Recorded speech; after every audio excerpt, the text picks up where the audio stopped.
Bienvenidos y bienvenidas a una nueva entrevista en Crianza Natural. Soy Rosa Sorribas, consultora de lactancia y BCLC desde 2008 y formadora de lactancia y porteo desde 2003.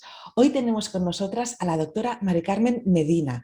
La doctora, bueno, hola, muchísimas Hola. gracias doctora por estar hoy con nosotras. La doctora Medina es médica del Servicio de Ginecología y Obstetricia del Hospital de Sant Pau de Barcelona. Ella es corresponsable de la unidad de diabetes y gestación, además de ofrecer atención continuada en urgencias y salas de partos, ¿no? En el programa de atención al embarazo, al parto y al puerperio. También realiza versiones externas y atención al parto al nalgas, que eso lo hablaremos en otra entrevista, muy interesante, que tengo muchas ganas. Y también tiene una gran actividad docente, ¿no? De investigación e innovación. Bueno, es todo un placer y un honor tenerla con nosotras, doctora Medina. Nos gustaría hoy hablar, bueno, primero, antes de nada, me gustaría preguntarle o preguntarte cómo llegaste aquí, ¿no? Si ya desde pequeña ya tenías ganas de ser ginecóloga, obstetra, o fue algo que la vida te ha ido llevando. La verdad es que cuando empiezas la carrera de medicina entras con unas ideas de, pues a lo mejor quieres ser alguna especialidad en concreto, pero conforme vas aprendiendo 6 años de carrera y vas conociendo diferentes especialidades, pues acabas dirigiéndote un poco a lo que acaba gustándote. Y realmente, desde lo que pensaba hacer al principio con lo que estoy haciendo ahora, no tiene nada que ver, no, para nada. Pero bueno, al final sí que con el último año, cuando haces ya pues, la asignatura y haces prácticas y tal, al final, bueno, pues te dices, sí, esto es lo que quiero ser. Qué bien. Nos gustaría hablar hoy sobre los problemas metabólicos en el embarazo, ¿no? Es decir, básicamente la diabetes gestacional, la obesidad o el aumento excesivo de peso en el embarazo, ¿no? Que es una de los, o sea, ya no solo si tengas estos problemas previos, sino que durante el embarazo, ¿no? Pues tengas un aumento excesivo, ¿no? Y también problemas de tensión, ¿no? Como la preeclampsia o el terrible síndrome de HELP. Yo con el tema del síndrome de HELP tuve un caso en el grupo de lactancia de Vegas que acompañaba y les decía, imaginaros si es grave que en House, en la serie de House, solo muere una persona. Y es una mujer que tenía síndrome de HELPS, ¿no? Empecemos por la diabetes gestacional, ¿no? La idea es que el cambio metabólico del cuerpo de la mujer gestante supone un salto demasiado duro, ¿no? Para gestionar un nivel adecuado de azúcar en sangre, pero no es algo que venga de un día para otro, ¿no? Digamos que la mujer ya de alguna manera era prediabética y el embarazo ha hecho que haga ese gran paso, ¿no? Adelante, a aumentar la resistencia a la insulina. Cuéntanos un poco cómo va este tema. Bueno, en principio, un poquito lo que comentas, ¿no? O sea, de hecho, el embarazo ya se crea un ambiente diabetogénico, ¿eh? Es decir, precisamente porque nuestro cuerpo de forma fisiológica se tiene que adaptar a una nueva situación, ¿no? En la que el azúcar no solamente nos tiene que dar aporte de energía a nosotras, sino también a la criatura que está por nacer. Entonces, ¿qué es lo que ocurre en nuestro cuerpo? Pues en nuestro cuerpo se genera una serie de hormonas, pues el lactógeno placentario, la prolactina, el cortisol, una serie de hormonas que precisamente lo que hace es que la insulina, que es una sustancia que nos ayuda a que la glucosa entre a las células, es como la llave para que la glucosa entre a las células, pues lo que ocurre es que cambia un poquito la situación. Precisamente por eso, porque el azúcar no solamente tiene que llegarnos a nosotras, sino que tiene que ir al bebé para que vaya creciendo y desarrollándose. Entonces, en este proceso... Antes de nada estaba pensando, explícanos un poquito qué es la resistencia a la insulina, que igual la gente que nos escucha no sabe muy bien qué es. Exacto, pues es lo que os estaba comentando, ¿no? O sea, ¿qué ocurre normalmente? Normalmente nosotros tomamos azúcar y este azúcar es lo que necesitan las células para generar energía y nosotros funcionar. Pero este azúcar, para que entre a las células, necesita de insulina, que es como lo que decíamos, ¿no? Es la llave que abre las puertas de las células para que este azúcar entre a nuestras células. Pero claro, cuando nosotros nos quedamos embarazadas, este azúcar no solamente tiene que llegar a nuestras células, sino que también tiene que llegar al bebé. Con lo cual, estas hormonas relacionadas con el embarazo lo que hacen es que, que haya una resistencia a la insulina de las células. Las células no son, no, como que cambiase la cerradura un poco, de tal manera que la insulina no, cuesta un poquito de abrir. ¿Y eso qué permite? Pues que no sea tan fácil abrir la puerta y entonces parte del azúcar vaya al bebé y otra parte del azúcar pues llega a nosotros. Claro, eso es lo que se llama resistencia a la insulina, que ocurre de forma fisiológica en todos los embarazos. Pero ¿en qué situaciones hablamos de una resistencia a la insulina que puede llegar a una diabetes, ¿no? Pues aquella situación en la que bueno, pues que esta llave es como, bueno, que la cerradura la hace más difícil y entonces pasa que el azúcar no llega a nuestras células. Vale. ¿Vale? Y entonces el azúcar empieza a aumentar en nuestra sangre porque no se abre bien. ¿Y qué ocurre en nuestro cuerpo? Pues que lo que genera es que, bueno, como no me deja entrar bien el azúcar a las células, pues yo genero más insulina porque Claro. a ver, si no, pues yo intento a ver si con más insulina consigo abrir estas puertas para que entre azúcar a nuestras células. Y por eso hay un hiperinsulinismo, ¿vale? Hay una resistencia tan importante que genera un aumento de insulina para compensar esta situación de resistencia, ¿vale? Y esto no ocurre siempre, ocurre en determinadas mujeres. ¿En qué mujeres ocurre? Pues en mujeres que con obesidad, con la edad, a partir de los 45 años esta hiperresistencia a la insulina es mayor, antecedentes de mujeres que ya han sido ya diabéticas en otro embarazo, pues se puede repetir en los siguientes embarazos, antecedentes familiares, madres que sus madres, las futuras abuelas son diabéticas, pues tienen un componente, diríamos, genético que favorece esta resistencia superior a lo que consideraríamos normal. Claro, digamos que es eso, ¿no? Que si ya antes del embarazo ya esta insulina no funciona, esta llave no funcionaba bien del todo, pues con el embarazo, con esta mayor se resistencia, agrava, entonces se diríamos. agrava, ¿no? Uh-huh. Pero Y claro, lo que antes del embarazo no llamaba la atención porque íbamos, el cuerpo se adapta y tal, pues en la situación del embarazo en la que se necesita un aporte de azúcar y hay unas circunstancias fisiológicas que pues ya afloran, ¿no? Esto que no llama la atención sin el embarazo, pues en el embarazo aflora.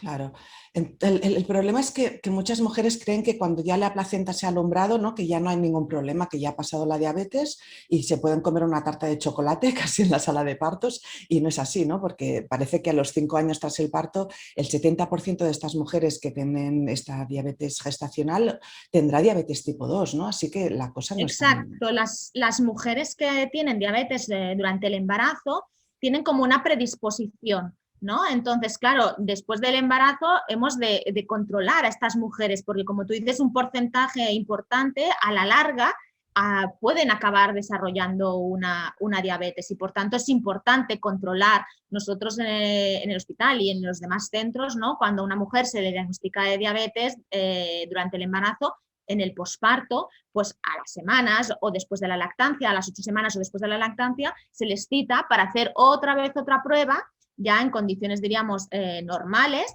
para ver si persiste esta resistencia a la insulina o hay esa tendencia a acabar haciendo una diabetes o que se ha quedado con la diabetes, que también puede ser, ¿no? Ya. Y es importante porque o sea, es lo que decíamos, ¿no? Que en el embarazo, como que sea algo que estaba allí latente, pues da la cara, después puede recuperarse y normalizarse, pero con los años puede aparecer de nuevo, ¿no? Porque hay una predisposición de la mujer. Entonces, Claro. lo que tenemos que hacer es, exacto, hacer una buena dieta, hacer ejercicio, bueno, ayudar a esta promoción de salud, Sí. que lo tendríamos que hacer todos, ¿no? Pero que en estas mujeres es importante porque lo que podemos intentar es que si a la larga tuviera que hacer una diabetes, pues que lo haga cuanto más tarde mejor, si Claro. es que la tiene que hacer. Claro, yo que les digo a las mujeres muchas veces es qué suerte que has tenido, ¿no? Que con el embarazo se te ha encendido esta lucecita roja, ¿no? De cuidado, cuidado, cuidado, porque si no, ahora tienes una idea de que tienes esa prevalencia, esa predisposición, ¿no? De tenerlo. La prueba durante el embarazo para detectar este tipo de situaciones es el test de O'Sullivan, ¿no? Pero hay un poco de controversia. Me refiero a que hay mujeres que no quieren hacérselo. Bueno, no la quieren hacer en muchas ocasiones precisamente porque ¿en qué consiste la prueba de los Mm, Sullivan? Pues lo que hacen es darte como una especie de zumo de naranja sí, eh, y a la hora te hacen una analítica. Muchas veces te dicen que se tiene que hacer en ayunas, las mujeres en el embarazo, pues a veces tenemos estos problemas sí. intestinales o gástricos, ¿no? Que nos pueden Náuseas, eso, jugar, ¿no? exacto, malas pasadas, y entonces esas náuseas se pueden agravar con este consumo del zumo, ¿no? Entonces la mujer, pues hay mujeres que lo viven mal. Y pueden incluso llegar a vomitar, ¿no? Y entonces ya no se puede hacer la prueba. Entonces es una prueba que puede ser incómoda. No quiere decir que a todas las mujeres lo pase, y por eso quiero decir que también hago Claro. un llamamiento a que no cojan el miedo, porque no pasa en todas las mujeres. Y a veces incluso se recomienda desayunar un poquitín para no venir en ayunas, aquellas mujeres que por la mañana tienen esas típicas náuseas matutinas y que normalmente este tipo de pruebas se hace por las mañanas, te dicen que vengas en ayunas, bueno, se puede desayunar algo suave para intentar evitar esa sensación nauseosa que te puede causar y poder realizar la prueba sin incomodidades. Vale. Y entonces la prueba esta es una prueba de cribaje, no nos diagnostica la diabetes. Es una Vale. prueba que nos dice, bueno, pues tú tienes riesgo de que tengas una diabetes, que estés con una diabetes gestacional, ¿no? Entonces, Ujú. no te la diagnostica, te clasifica el grupo de población de alto o de bajo riesgo. Entonces, aquellas mujeres que los Sullivan les sale patológico, se les hace otra prueba, que es el Vale. test de tolerancia oral a la glucosa. Esta sobrecarga de glucosa, algunas mujeres, esta es un poquito más pesada, porque supone hacer son de 3 horas de prueba, ¿no? Porque da el A ver, zumo. los Sullivan te tomas el zumo este de naranja tan dulce Uh -huh, en ayunas o semiayunas y al cabo de una hora te te hacen pinchan analítica. y te miran la Exacto, glucosa, ¿no? la Y glucosa. este otro, este segundo que dices, este Este tolerancia a segundo la glucosa, es lo mismo, te dan un zumo que tiene otras cantidades diferentes de azúcar, ¿no? ajá, Y te van pinchando a la hora, a las 2 horas, a las 3 horas, y entonces van viendo cómo tu cuerpo responde a las horas con este aporte de glucosa que te han dado. Con vale. lo cual es pesado porque son 3 horas y también el zumo que te dan tiene más cantidad de azúcar. Entonces, si ya te Vale, has sentado mal en los Sullivan, pues puede ser que este también te ya. siente mal. Es una prueba que Y, es incómoda. Pero hoy por hoy es la que tenemos para diagnosticar la glucosa, diríamos más y, fiable hoy por hoy. y mide la glucosa o también mide la insulina? No, mide la glucosa.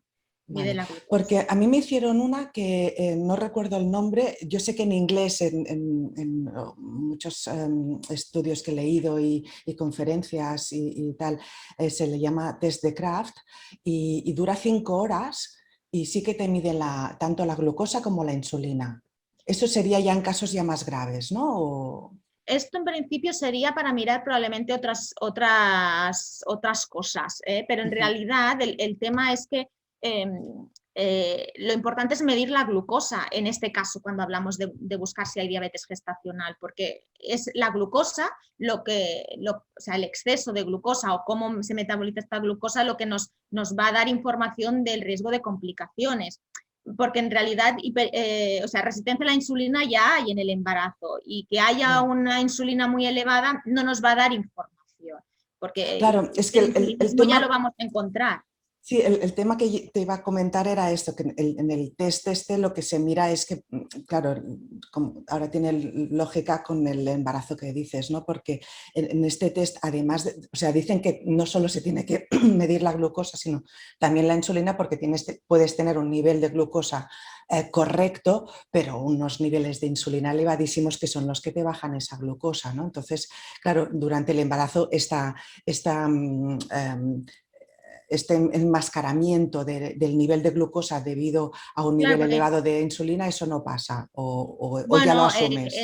es que ya asumes que hay un hiperinsulinismo y no vas a tratar diferente si sabes que si hay una hiperresistencia a la insulina, pues igual te va a costar más de controlar esta diabetes, ¿no? Pero ya pondrás la insulina que corresponda o lo que sea, pero no nos va a cambiar ni el manejo y lo que nosotros buscamos son las consecuencias de las hiperglicemias y de las hipoglicemias, ¿no? No nos va a dar más información.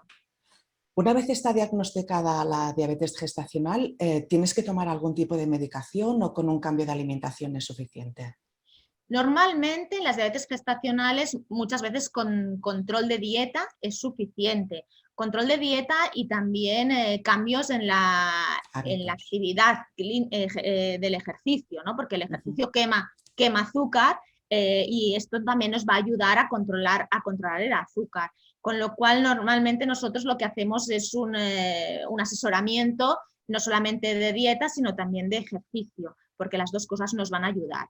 Muchas veces con esto es suficiente, ¿vale? En las ocasiones lo que les pedimos a las señoras es que se vayan mirando el azúcar a determinadas horas antes y después de comer, que vayan mirando también la cetona en orina.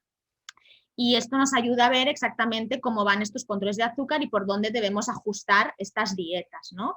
Si a veces con la dieta no es suficiente, por la resistencia a la insulina que existe importante, pues a veces se necesita administrar insulina. Y esto conforme se van haciendo los controles se va valorando si es necesario o no. Vale. ¿Insulina, metformina, depende del caso? En principio es con insulina.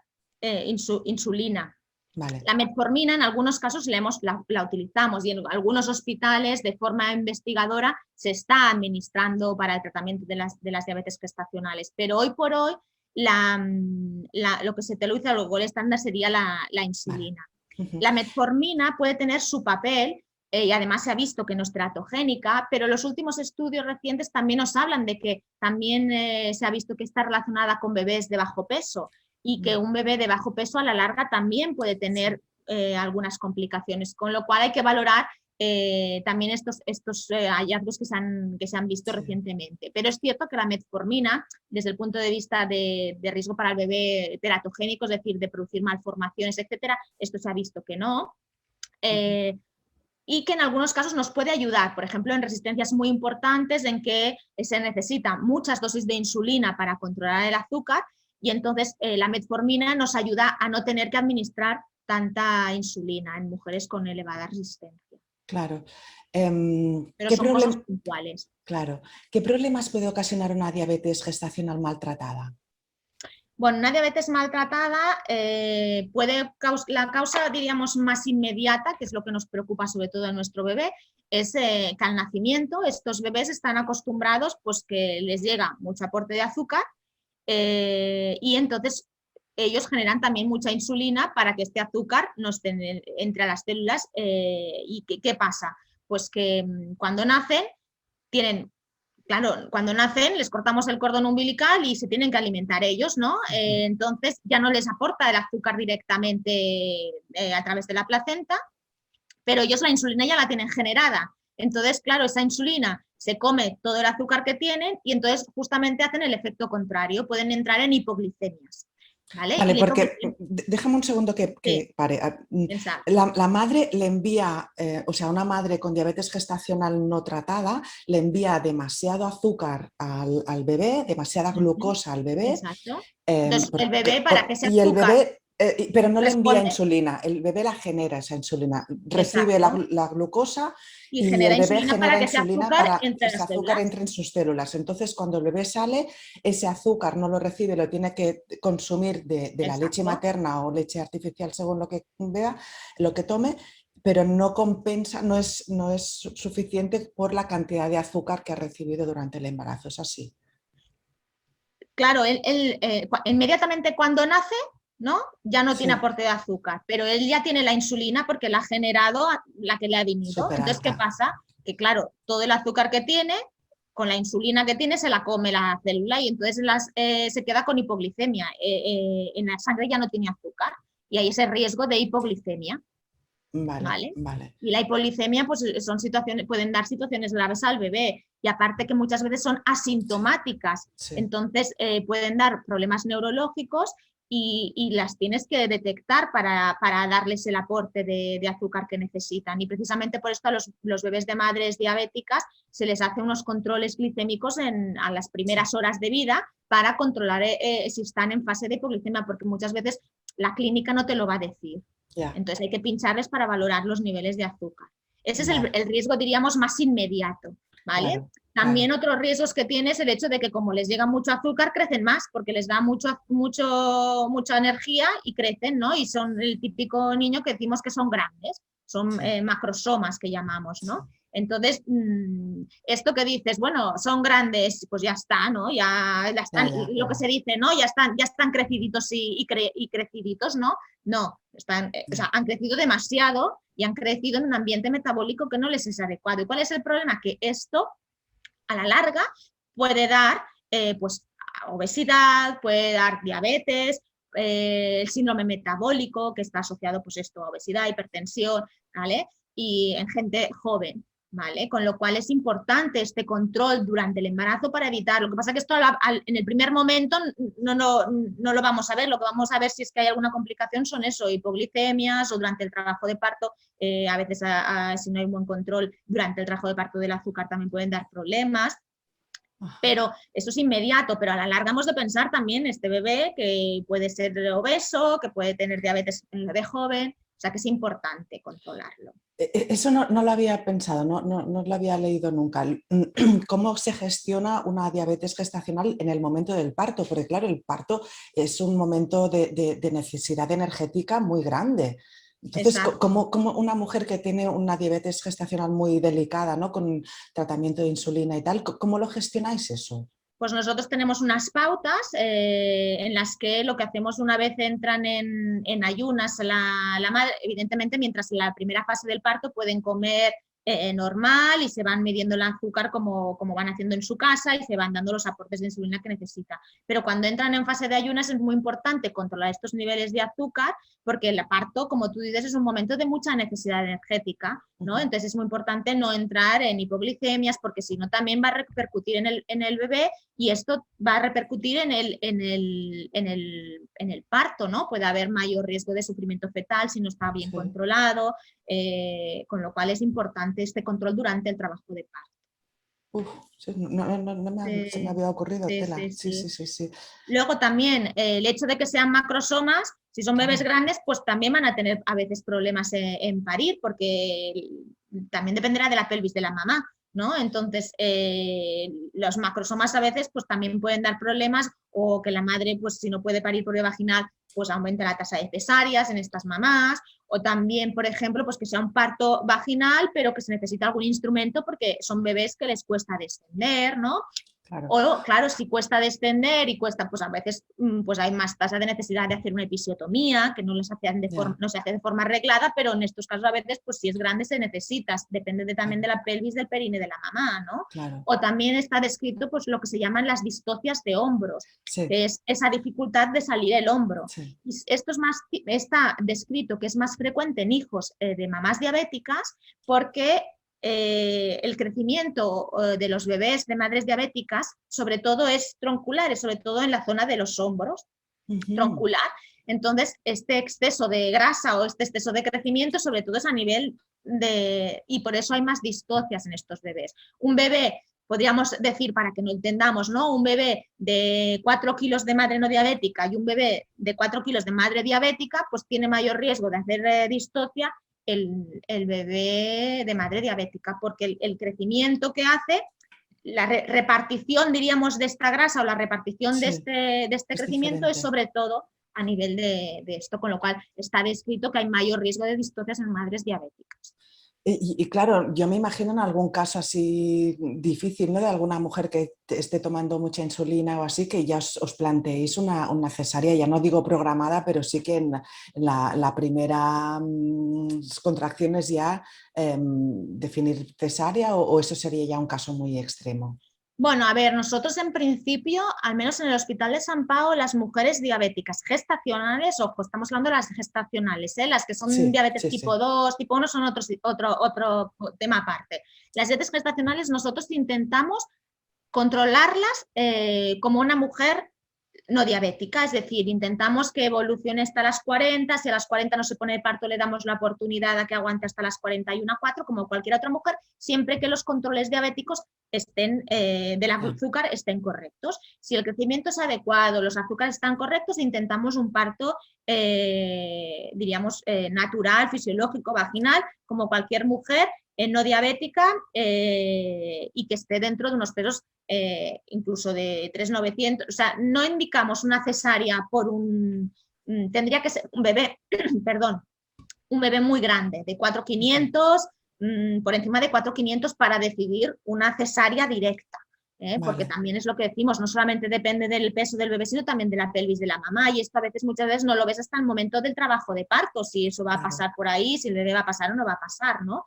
Entonces siempre intentamos dar la oportunidad a la mamá, pero es cierto que pues en aquellas madres en las que la diabetes es descontrolada, hace muchas hiperglicemias y muchas hipoglicemias, que es lo que mal tolera el bebé, es decir, los excesos y los defectos, los picos, diríamos, esto lo tolera muy mal el bebé, pues en estos casos a veces, claro, tú la intentas poner de parto, pero también precisamente en el trabajo de parto, pues a veces pueden aparecer complicaciones en este control de este azúcar, que ha sido complicado durante el embarazo, pues en el parto hemos de tener mucho cuidado, ¿no? Precisamente, entonces a veces pues acabamos haciendo una cesárea, apurando menos este tipo de partos porque ves que el control no es adecuado, ¿no? O el bebé también te avisa, pues lo decíamos, ¿no? Los bebés ya te están diciendo, no estoy cómodo, ¿no? Y acabamos haciendo una cesárea. Sí.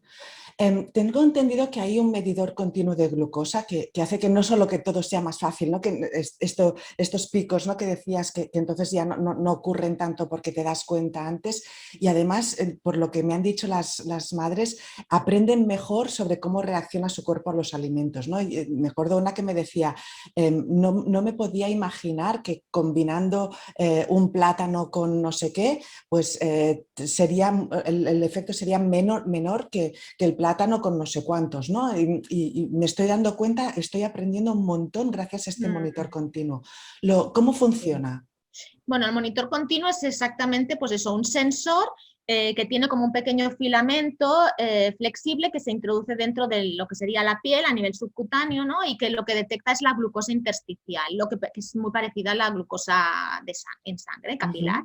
Y esto lo que nos permite, como decías, es determinar la glucosa cada 5 minutos, te la va midiendo, entonces te hace un patrón de cómo tienes el azúcar durante todo el día. Claro, esto está muy bien, ¿no? Porque normalmente en las diabéticas gestacionales lo que hacemos es que se pinchen el dedo, pues antes y después de comer, antes y después del desayuno, antes y después de cenar, con lo cual es de estar constantemente pinchándote, ¿no? Y apuntando este azúcar. Y claro, ves en ese momento concreto, ¿no? Y sin embargo, pues esto, claro, nos permite ver exactamente cómo va este azúcar trabajando a lo largo del día. Y como tú dices, pues te permite ayudar a ver en qué punto realmente pues es más fácil actuar, ¿no? Aquí tienes que actuar, etcétera. Lo que pasa que actualmente el sensor no está, al menos en España que yo sepa, protocolizado para las mujeres diabéticas gestacionales, porque es un periodo corto de tiempo, ¿no? El sensor económicamente pues, supone un gasto y entonces en temas coste-beneficio, normalmente los sensores se utilizan en las diabéticas en las diabéticas pregestacionales, las tipo 1, tipo 2, que después y que suelen ser mujeres que tienen más dificultad a controlar el azúcar. Las diabéticas gestacionales normalmente ya sabemos que son donde suelen hacerse esos picos de azúcar o estos descensos de azúcar y no son tan elevados de picos como las diabéticas tipo 1, tipo 2 que pueden llegar a niveles de azúcar muy importantes, de 200 o de 300 si no se controla bien, con lo cual te ayuda mucho a hacer estas pequeñas modificaciones. En la diabetes gestacional no es tan frecuente estos picos, con lo cual con las mediciones estas que hacemos habitualmente es suficiente y ya te digo que no está protocolizado en España de forma que lo hagamos en un futuro, pues puede ser, porque es interesante, pero actualmente no está subvencionado, con lo cual no...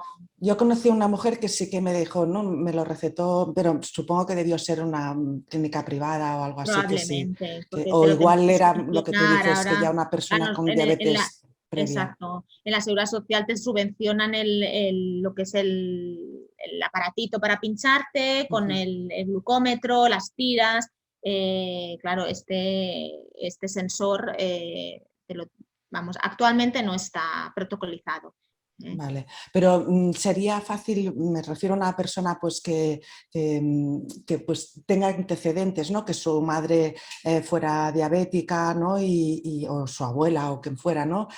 Y quisiera hacerlo, esto digamos que no está contraindicado, que sería algo No, añadido que contraindicado no, no. contraindicado no. Al revés, ¿no? O sea, una cosa es que no lo cubra la seguridad social y otra cosa es que si Mm, una mujer dice, bueno, pues me quiero gastar, creo que son 150 euros o algo así, y eso que mm. no tengo ninguna relación, ¿no? Con esta empresa, ni vamos a decir el nombre ni nada, pero sí que conozco mucha gente alrededor Perdona. del mundo que ya no solo a nivel de diabetes gestacional, sino incluso para conocerse a sí mismo, ¿no? Cómo reacciona tu cuerpo y tal, pues Mm, que lo han usado y realmente es espectacular, ¿no? mm. Por lo que yo he visto, o incluso hay, conozco casos de niños, ¿no? Con diabetes tipo 1 que está Claro, conectado directamente con el claro, móvil con el de médico. los padres, Claro, ¿vale? claro. Por si en la Claro, pero es guardería, en la lo que escuela tú o lo que misma sea, pero dices, ¿no? Que claro, normalmente se utiliza pues, en esto, en diabéticos crónicos, ¿no? Que sí, es cuando y además conectado, en el caso de los niños, con los padres y también con el profesional, el endocrino sí, que controla. Y nosotros hacemos visitas telemáticas en que el endocrino descarga en su pantalla cómo está el azúcar y no hace falta que la señora, el señor venga a la consulta para claro, explicarle, ¿no? A qué veces, bueno. decirte que esto en el hospital lo vemos, pero esto siempre está protocolizado para las diabéticas, los diabéticos pregestacionales, digamos, tipo 1, Vale. tipo 2. Porque esto no lo hemos comentado, pero las personas que ya son eso, Pregestacionales. pregestacionales, ¿no? Que son diabéticas pregestacionales, eh, eh, supongo que hay un mayor control, ¿no? Todavía, porque entonces su resistencia a la insulina aumenta, ¿no? Bueno, es que ¿Qué aquí diferencias hay entre la diabetes tipo 1 y tipo 2 en cuanto a la gestación? es Disculpa que te he diferente cortado. precisamente porque lo que decimos, ¿no? Si el control es muy importante porque estos excesos de hiperglicemias y de hipos pueden ser muy altos y muy descendidos, es decir, que estos cambios pueden ser más importantes y porque si no hay un buen control desde el principio del embarazo, puede estar asociado con pérdidas del embarazo en el primer trimestre, relacionado con abortos o con malformaciones, ¿vale? Porque aparecen radicales libres y esto genera riesgo del embarazo.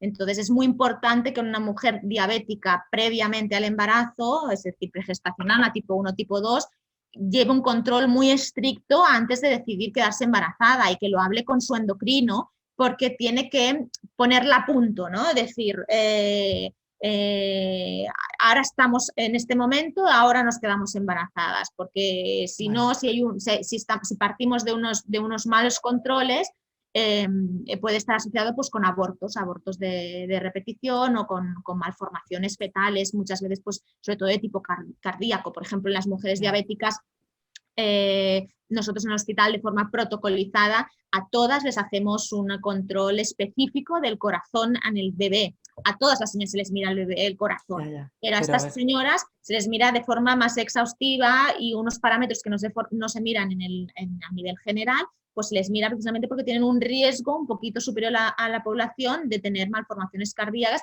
y más si el control no es adecuado antes del embarazo, con lo cual hay que hacer como una puesta a punto, que decimos. Pero la gran, o sea, creo que es como la mitad de los embarazos no son buscados, ¿no? Entonces, quiere decir que las mujeres que son diabéticas tipo 1 o tipo 2 Tienen, tienen que tener más cuidado, ¿no? exacto, tienen que consensuar con su endocrino y decidir el momento en el que se está planteando quedarse embarazada para ver si sus niveles de control son adecuados para poder hacerlo.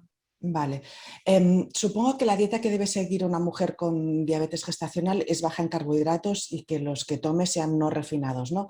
¿Cómo gestionáis la idea de que no sea una dieta, ¿no? Como algo temporal, sino un cambio definitivo de alimentación?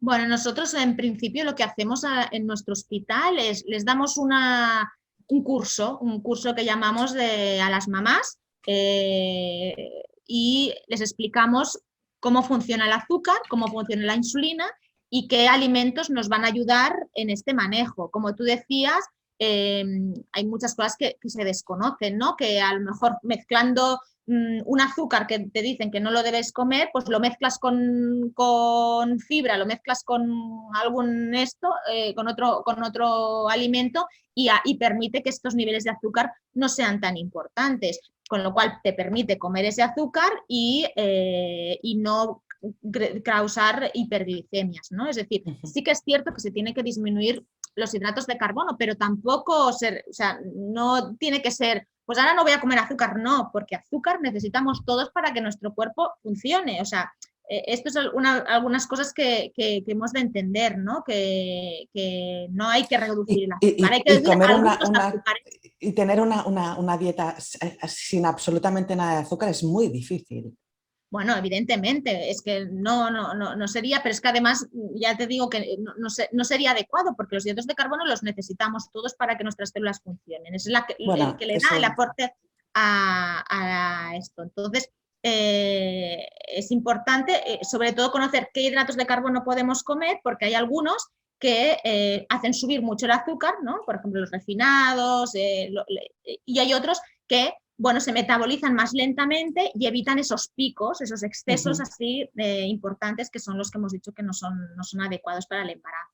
Con lo cual se trata de una educación en la alimentación y también en ejercicio, porque puedes comer, si un día vas a comer un poquito más, pues ese día tienes que pasear un poco más para gastar esa energía. Entonces, claro, se trata de una educación sanitaria en este sentido y por tanto lo que hacemos con las mujeres, les damos unas charlas que les llamamos curso, ¿no? Para explicarles cómo adaptar su dieta y luego hacen sus visitas cada una porque evidentemente nosotros en nuestro hospital tratamos con mujeres que son catalanas, mujeres que son indias, mujeres que son claro, chinas y tienen dietas diferentes y no se puede hacer una dieta estándar.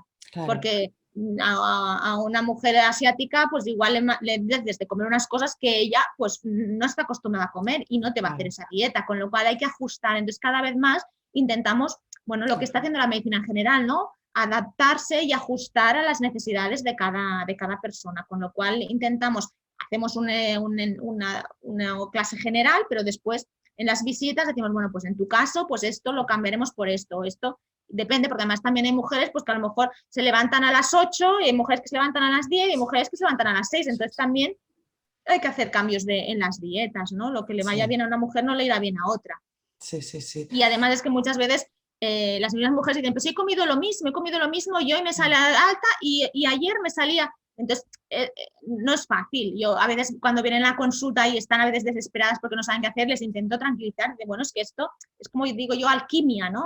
Tenemos que ir dando, poniendo lo que hoy me sirve, mañana no me sirve. Además, lo que hoy te sirve, igual de aquí 3 semanas ya no te sirve porque el embarazo avanza y la insuloresistencia avanza, con lo cual es que me estoy poniendo más insulina. Bueno, es que ya toca, porque con el embarazo aumenta esta insuloresistencia, con lo cual lo que ayer comías pues te iba bien, pero hoy ya no te va bien y tienes que ajustar y necesitamos más insulina para que no suba tanto el azúcar. Entonces, es un poco de ir jugando a cocinitas. Claro, ¿no? Y el embarazo tampoco no es una línea recta, sino que, claro, ¿no? Por eso tenemos esas grietas a veces, ¿no? De esas estrías, ¿no? Que van creciendo los niños así y tal, ¿no?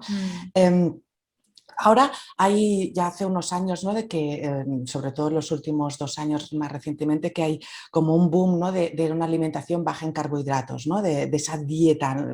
A mí no me gusta llamarle dieta, prefiero llamarle, ¿no? un tipo de alimentación porque es lo que te decía, ¿no? Esa sensación de que dieta es algo temporal, ¿no? Que esto ya dieta para el bikini o por lo que sea, ¿no? En cambio, yo creo que tiene que ser algo más un cambio de alimentación, ¿no? Si esta mujer que ya está empezando pues, o ya lleva un tiempo, ¿no? Pongamos un par de años con una alimentación baja en carbohidratos y se queda embarazada, ¿debe aumentar la ingesta de carbohidratos o ya está bien siempre y cuando sus niveles de glucosa sean adecuados?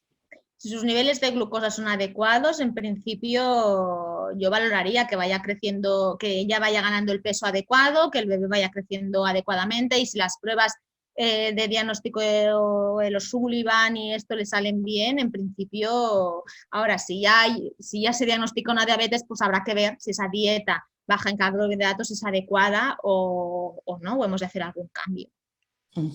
Vale, porque a veces me lo han preguntado, pues sobre todo en temas de lactancia, ¿no? De que si una mujer pues que está siguiendo este tipo de alimentación, ¿no? Muy baja en carbohidratos, pues si vale, pues durante el embarazo se siente bien y tal, pero durante la lactancia, claro, la leche materna tiene Tiene que tener. bastante glucosa, ¿no? Entonces, si debe ella aumentar esa ingesta de carbohidratos, ¿no? Hablamos, por ejemplo, de 50 gramos al día, ¿no? Esto en principio lo verán con el crecimiento del bebé, como el bebé si está un poco, el pediatra les acabará diciendo si tienen que cambiar un poco su dieta en función de si va creciendo de forma adecuada, y ya también la clínica, ¿no? Si son bebés que están irritables, que su actividad los ven más dormidos, menos Vale. activos, un poco en función de cómo vaya evolucionando. Vale, bueno, si no, de todas maneras el cuerpo es capaz de generar la glucosa que necesite. También, evidentemente. Tras el parto, ¿qué debería hacer una mujer con diabetes gestacional? Lo que has ¿Perdón? comentado, que tras el parto, ¿qué debería hacer una mujer con diabetes gestacional? Y hemos dicho que esto de comerse la tarta de chocolate en la sala de partos, como he visto yo alguna vez, no es recomendable. No, claro, en principio debe de concienciarse de que ha sido diagnosticada de una diabetes gestacional durante el embarazo y como decíamos antes, ¿no? Es como la voz de alarma de decir, cuidado, que si te tienes que cuidar, porque si no a la larga puedes acabar desarrollando una diabetes, ¿no? Entonces es importante concienciarse bueno, hacer una dieta equilibrada, ejercicio que también nos va a ayudar. Y por eso te digo que en el hospital y en todos los esto lo que se hace es hacer un control posterior para acabar valorando si hay un diagnóstico o no de diabetes al final, pero es que aunque no te diagnostiquen la diabetes, es importante concienciarse de que, bueno, que tú estás como predispuesta, entonces es importante controlar una dieta equilibrada y ejercicio. Claro. También las mujeres que tienen diabetes o diabetes gestacional en este caso tienen más problemas con la lactancia. ¿Tenéis algún servicio específico para ello en vuestra unidad? En nuestra unidad tenemos nada más nacer en la planta, siempre hay una comadrona durante el día, 12 horas, incluidos fines de semana, que ayuda en lo que sería la asistencia a la mujer en este tema de lactancia y evidentemente si la señora tiene algún problema durante la lactancia puede acudir a nuestro centro. No tenemos una consulta específica de lactancia, Vale. pero sí que les damos las explicaciones oportunas y luego si no pueden acercarse a urgencias y allí siempre las comadronas les pueden valorar exactamente en cada caso, pues igual posiciones o cómo lo está haciendo la lactancia para ayudarles un poquito Vale, pero es en plan en el caso. general, no es Sí, específico. Vale. ¿Tenéis IBCLCs? ¿Alguna IBCLC en el servicio? alguna Qué tenemos. bien, qué bien. Pasemos ahora ya para acabar con el tema de la preeclampsia y el síndrome de HELP. ¿Nos puedes explicar un poco qué son y cómo se detectan? La preeclampsia es una enfermedad que aparece en el embarazo que se define como hipertensión más proteinuria. ¿Vale? Ahora actualmente la proteinuria, perdón, es proteínas en orina, ¿vale? La Vale. mujer que pierde proteínas en orina. Y esta es la definición clásica. Actualmente hay otras variantes. Se ha observado que a veces se puede tener hipertensión sin proteinuria, pero que hay otras clínicas que nos pueden hacer el diagnóstico, como pueden ser afectaciones del hígado, afectación en el riñón, o también alteraciones en la circulación fetoplacentaria, es decir, que pues, bebés que crecen poquito, en que se estudian los flujos de la sangre, cómo llega al aporte y se ven reducidos. Entonces, actualmente la preeclampsia antes era como muy clásico, proteinuria más Sí. hipertensión, y ahora, bueno, eso como se ha observado que es más una entidad un poquito más compleja, ¿no? En la que no solamente a veces pues, no detectas tu proteinuria, pero tienes otras cosas que te están indicando esto. ¿Qué riesgos tiene? Bueno, es una situación muy importante de riesgo para la madre y para el bebé, para ambos, ¿vale? Es una situación en la que es un tema de placentación, de alguna manera es como que la placenta no no ha sido como debería haber sido y entonces, bueno, pues no se ha adaptado el cuerpo a como debería durante el embarazo y esto repercute no solamente al bebé en cuanto, por ejemplo, retraso de crecimiento, incluso bueno, prematuridades, porque tenemos complicaciones importantes en la madre, a veces supone acabar el embarazo no por el bebé, sino por la madre, porque la madre se encuentra muy grave desde el punto de vista de afectación del hígado o afectación del riñón o hipertensiones que no se pueden controlar con medicación, y que como es un problema placentario, el tratamiento es acabar el embarazo, es quitar esa placenta, ¿vale? Y entonces esto pues a veces causa iatrogenia en el sentido de decir, bueno, para curar a la madre hemos de sacar al bebé y a veces lo hemos de sacar de forma prematura, ¿no? Y eso pues también tiene sus complicaciones. Entonces siempre intentamos, es un binomio, ¿no? Y que tenemos que decidir en qué momento es oportuno claro, aguantar a la madre en esa situación sin perjudicar al bebé, y hay una balanza de decir en qué momento es adecuado. Aguantamos la madre justita para aguantar unos días al bebé y que crezca un poquito más y que no nazca tan prematuro, hay que valorar. Entonces es como un juego de, pues eso, estamos tratando a dos personas. Y entonces a veces se puede complicar. A ver si lo he entendido. Entonces, una mujer puede estar sana durante toda su vida previa al embarazo y es la placenta la que está causando esa hipertensión y esa alteración, en el hígado y tal. Es la placenta. Pero sí, muchas veces son componentes también, igual que en la diabetes, de predisposición. Vale. Hay mujeres que tienen predisposición a hacer una preeclampsia.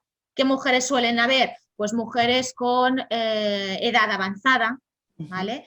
Nuestro cuerpo pues con una edad pues está menos capacitada para adaptarse al embarazo, ¿no?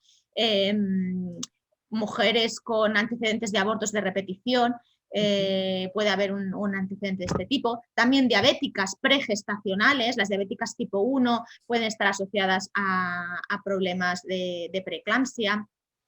Entonces, lo que se hace actualmente, por ejemplo, es hacer, igual que hay un cribado para valorar las mujeres que tienen riesgo de hacer diabetes, pues en las preeclampsias actualmente en nuestro hospital tenemos un cribado para valorar qué mujeres tienen más riesgo de hacer una preeclampsia. Porque de preeclampsias hay de dos tipos, está la preeclampsia precoz y la preeclampsia tardía.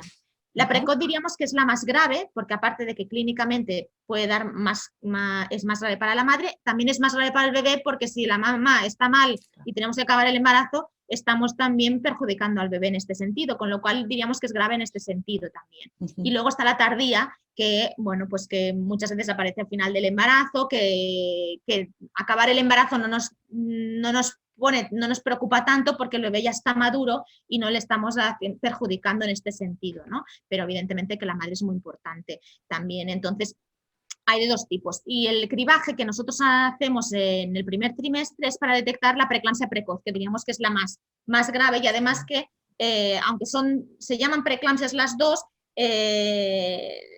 tienen componentes diferentes y el cribaje que tenemos detecta mejor las de la preeclampsia precoz.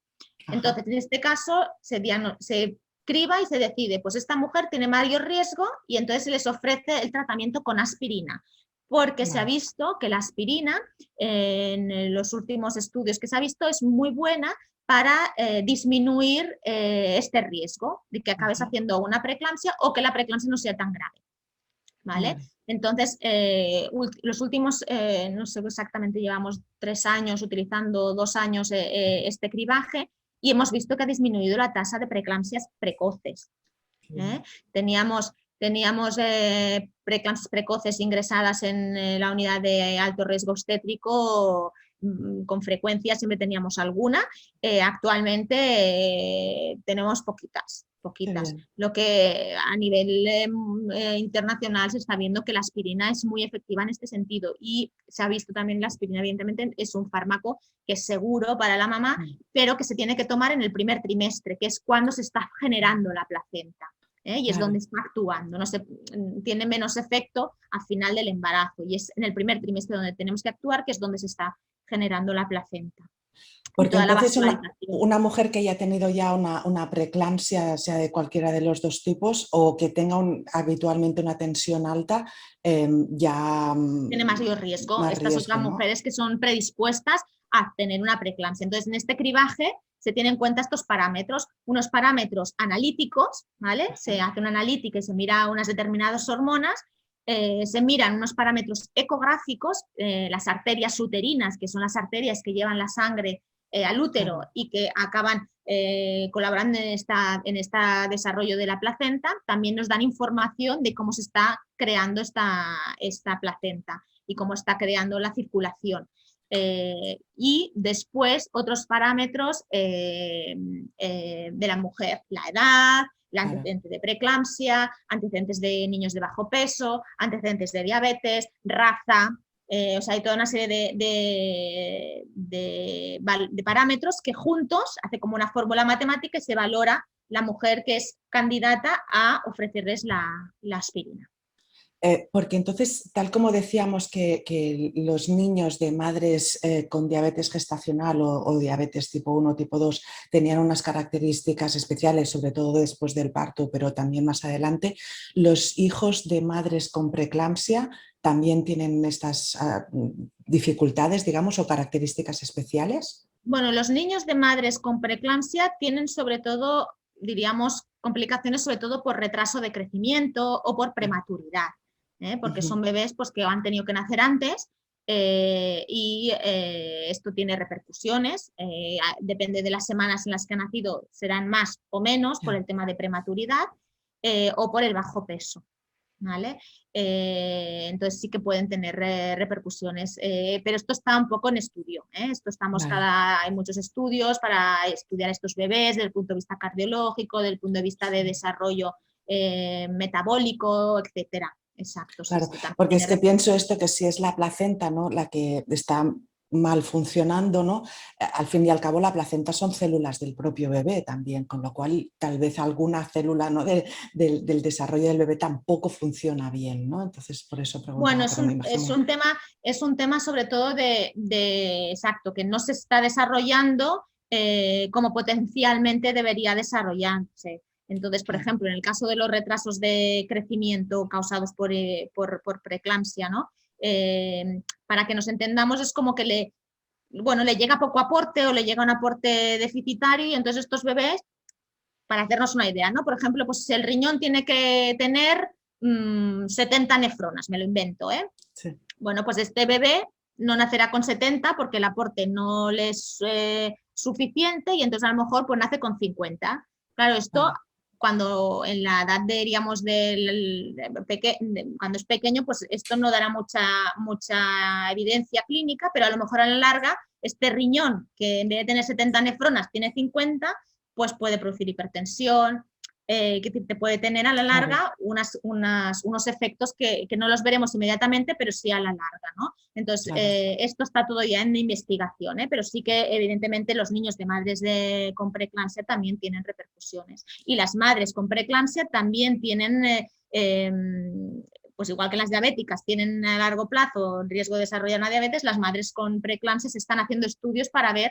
cómo funcionan sus corazones, porque son problemas sobre todo cardiovasculares, y se están estudiando pues, estos corazones de estas mamás, porque bueno, también se está viendo que es un problema vascular, es un problema de los vasos que hace que también pues, a largo plazo estas madres tengan algún problema.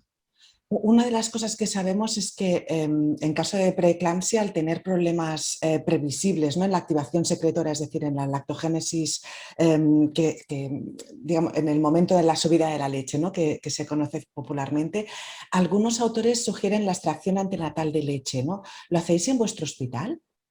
En algunas ocasiones se ofrece. Ya te digo que como en los últimos años, desde que empezó este cribaje, tenemos pocas mujeres que tienen este diagnóstico, lo he visto poco, pero hablando con las comadronas sí que me comentan que les ofrecen a las señoras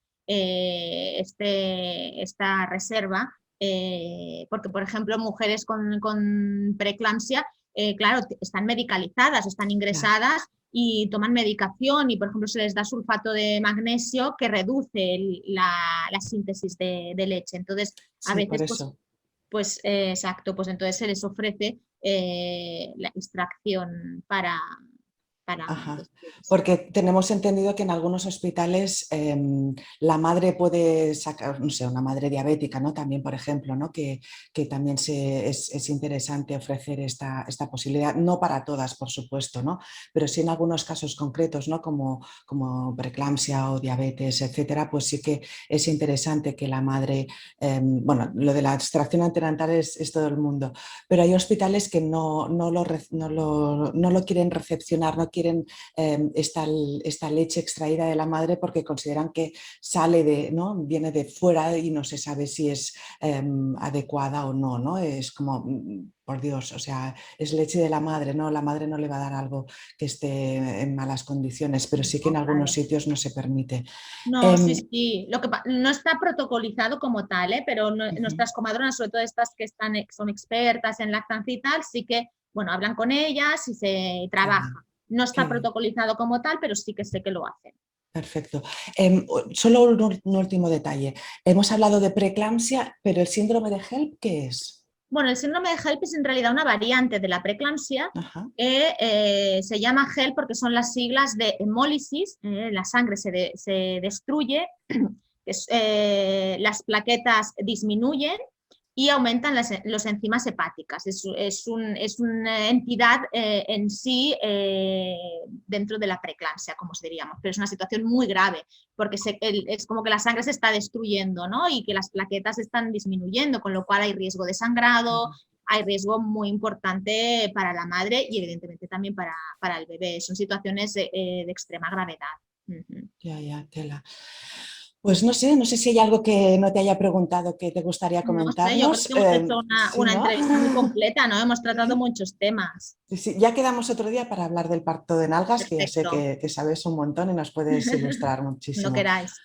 Pues muchísimas gracias, has sido súper amable, nos has aclarado muchísimos conceptos y también muchas gracias a todas y a todas por compartir vuestro tiempo con nosotras. Cada jueves nos vemos en una nueva e interesante entrevista y nada, visitad nuestras redes sociales o suscribiros al boletín para saber quiénes tendremos esta semana. Muchísimas gracias, doctora Medina. Gracias a vosotras.